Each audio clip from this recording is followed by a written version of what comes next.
Hello everyone. मागच्या लेक्चरमध्ये आपण 1 जानेवारी ते 15 जानेवारी पर्यंतचे चालू घडामोडी पाहिले होते. या लेक्चरमध्ये आपण 16 जानेवारी ते 31 जानेवारीचे चालू घडामोडी पाहणार आहोत. त्यापैकी पहिला आहे जगातील सर्वात मोठ्या स्टेडियमचे भूमिपूजन. त्यापैकी पहिला आहे जगातील सर्वात मोठ्या क्रिकेट स्टेडियमचे भूमिपूजन. गुजरातमधील अहमदाबाद येथील मोटेरा येथे होत असलेल्या जगातील सर्वात मोठ्या स्टेडियमचे गुजरात क्रिकेट संघटनेचे उपाध्यक्ष परिमल नाथवानी यांच्या हस्ते भूमिपूजन झाले. या स्टेडियमच्या उभारणीसाठी सुमारे 700 कोटी रुपये खर्च होतील. यावेळी नाथवानी यांनी घोषणा केली की या स्टेडियमची निर्मिती 2 वर्षात पूर्ण होईल. जुन्या सरदार पटेल गुजरात स्टेडियमच्या जागेवर याची उभारणी होत आहे. तसेच या स्टेडियमची प्रेक्षक मर्यादा 1,10,000 असून हे स्टेडियम सध्या ऑस्ट्रेलियाच्या 90,000 प्रेक्षक क्षमतेच्या मेलबर्न क्रिकेट स्टेडियम पेक्षाही मोठे असणार आहे. आणखी एक महत्वाचं म्हणजे भारतातील कोलकाता येथील ईडन गार्डन हे भारतातील सर्वात मोठे स्टेडियम म्हणून ओळखले जात होते. यानंतर आता गुजरातमधील हे स्टेडियम सर्वात मोठे म्हणून ओळखले जाणार आहे. निशा पाटील यांना राष्ट्रीय बाल शौर्य पुरस्कार जाहीर. पेटत्या घरातून एका चिमुकलीचा जीव वाचवणाऱ्या जळगाव जिल्ह्यातील भडगाव येथील निशा पाटील हिला राष्ट्रीय बाल शौर्य पुरस्कार जाहीर झाला आहे.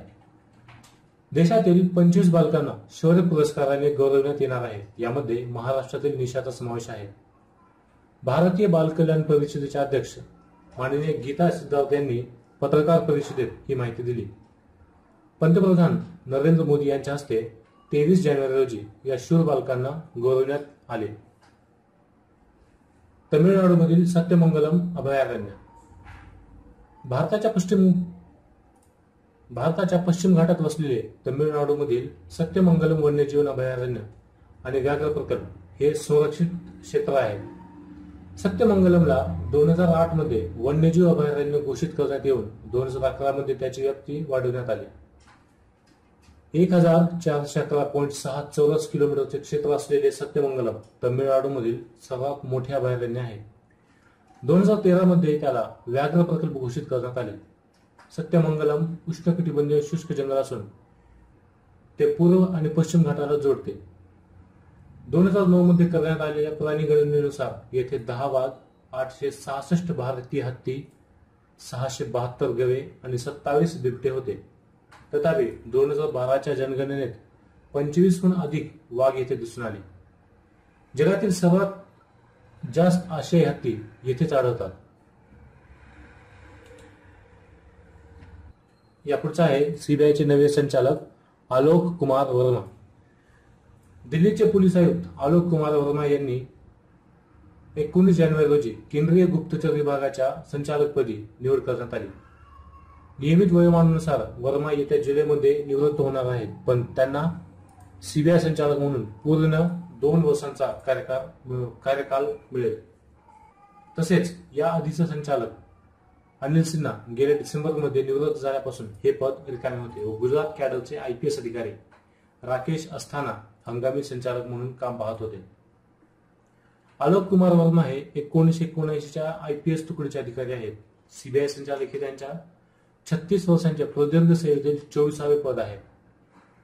पंतप्रधान नरेंद्र मोदी, सरन्यायाधीश JS खेहर व लोकसभेतील काँग्रेसचे गटनेते मल्लिकार्जुन खडगे यांच्या निवड समितीकडून 45 पात्र उमेदवारांमधून वर्मा यांची निवड करण्यात आली. यानंतर पुढचा आहे INS विक्रमादित्य ही 3री विमानवाहू युद्धनौका. भारताची सर्वात मोठी युद्धनौका आणि नौदलाचे सामर्थ्य वाढवणाऱ्या INS विक्रमादित्यवर आता ATM मशीन लावण्याचा निर्णय घेण्यात आला आहे. ही मशीन सॅटेलाइटवर चालणार असून ATMची सुविधा असलेली विक्रमादित्य ही पहिलीच युद्धनौका ठरणार आहे. भारतीय नौदलात दाखल झालेली INS विक्रमादित्य ही 3री विमानवाहू युद्धनौका आहे. INS विक्रमादित्य या बलशाली विमानवाहू युद्धनौकेवर अति अद्ययावत संवाद आणि युद्ध यंत्रणा बसवण्यात आली आहे. INS विक्रमादित्य या तरंगत्या युद्धभूमीची उंची 60 मीटर उंच असून ही उंची 20 मजली इमारत एवढी आहे. तिच्या 20 मजल्यांमध्ये 24 डेक्स आहेत. या युद्धनौकेची लांबी 284 मीटर्स म्हणजेच फुटबॉलची 3 मैदाने एका ओळीत ठेवली तर त्यांच्या लांबी इतकी आहे. तसेच या युद्धनौकेची 24 विमान आणि 10 हेलिकॉप्टर वाहून नेण्याची क्षमता आहे. 2013 मध्ये युपीए सरकारच्या काळात ही युद्धनौका भारतीय नौदलाच्या सेवेत दाखल झाली होती. प्लास्टिकच्या राष्ट्रध्वजावर बंदी. प्रजासत्ताक दिनी प्लास्टिक राष्ट्रध्वजाच्या वापरावर शासनाने बंदी घातली आहे. राष्ट्रध्वजाचा मान राखला जावा तसेच त्यांचा अवमान होऊ नये यासाठी जिल्हाधिकारी डॉक्टर महेंद्र कल्याणकर यांनी योग्य ती दक्षता घेण्याचे आवाहन केले आहे. प्लास्टिकच्या राष्ट्रध्वजाच्या वापराबाबत ध्वज संहितेमध्ये काहीही नमूद नाही याचा विचार करता ध्वज संहितेच्या तरतुदींचे पालन करावे. तसेच कोणीही प्लास्टिकच्या राष्ट्रध्वजाचा वापर करू नये. राष्ट्रध्वजाचा अवमान करणाऱ्याचा प्रयत्न केल्यास राष्ट्रीय अवमान प्रतिबंध कायदा 1971 नुसार कारवाई होते. तमिळनाडूमध्ये जल्लीकट्टू विधेयकाला मंजुरी. तमिळनाडू विधानसभेच्या विशेष सत्रामध्ये जल्लीकट्टू विधेयकाला 23 जानेवारी 2017 रोजी मंजुरी देण्यात आली. तमिळनाडूमध्ये अनेक ठिकाणी जल्लीकट्टूच्या समर्थनासाठी आंदोलन सुरू असल्याच्या पार्श्वभूमीवर जल्लीकट्टू विधेयकासाठी येथील विधानसभेत विशेष अधिवेशन बोलवण्यात आले. या अधिवेशनाच्या विशेष सत्रामध्ये अवघ्या काही मिनिटातच जल्लीकट्टू विधेयकाला एकमताने मंजुरी देण्यात आली. तमिळनाडूचे राज्यपाल सी विद्यासागर राव यांनी 21 जानेवारी रोजी जल्लीकट्टू अध्यादेशाला मंजुरी दिली.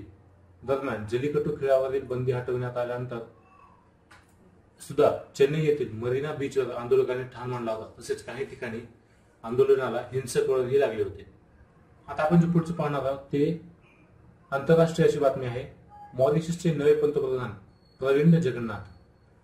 भारतीय वंशाचे अनिरुद्ध जगन्नाथ यांनी मॉरिशसच्या पंतप्रधान पदाचा 23 जानेवारी रोजी राजीनामा दिला आणि भारतीय वंशाचे अनिरुद्ध जगन्नाथ यांनी मॉरिशसच्या पंतप्रधान पदाचा 23 जानेवारी रोजी राजीनामा दिला आणि पंतप्रधान पदाची सूत्रे त्यांचे पुत्र प्रविंद जगन्नाथ यांच्याकडे सोपवली.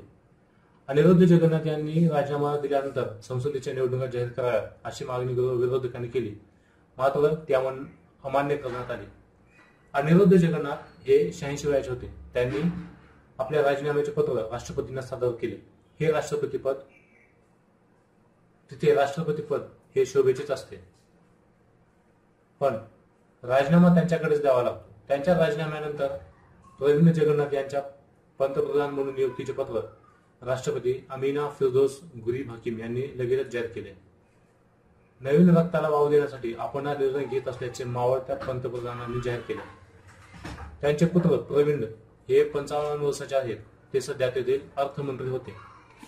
शहीद हंगपन दादा यांना मरणोत्तर अशोक चक्र पुरस्कार. काश्मीरमध्ये चकमकीत 3 दहशतवाद्यांशी एकट्याने मुकाबला करून त्यांना कंठस्नान घालणारे राष्ट्रीय रायफल्सचे शहीद हवालदार हंगपन दादा यांना मरणोत्तर अशोक चक्र पुरस्काराने गौरविण्यात आले.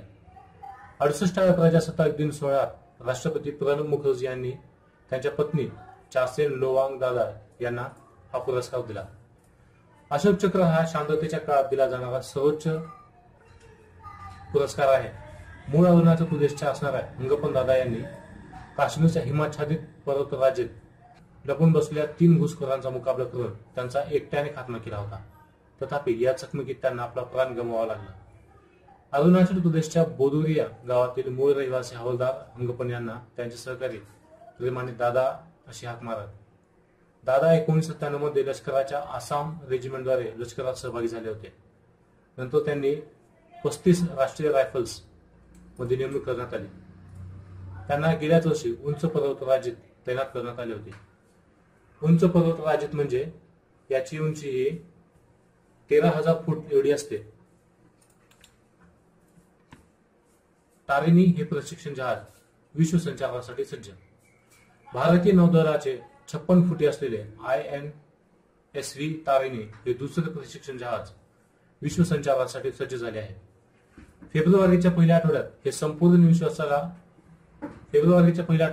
संपूर्ण विश्वाला गवसणी घालण्याच्या मोहिमेवर निघणार आहे. उल्लेखनीय म्हणजे या जहाजाची धुरा नौदलातील 6 महिलांकडे असेल.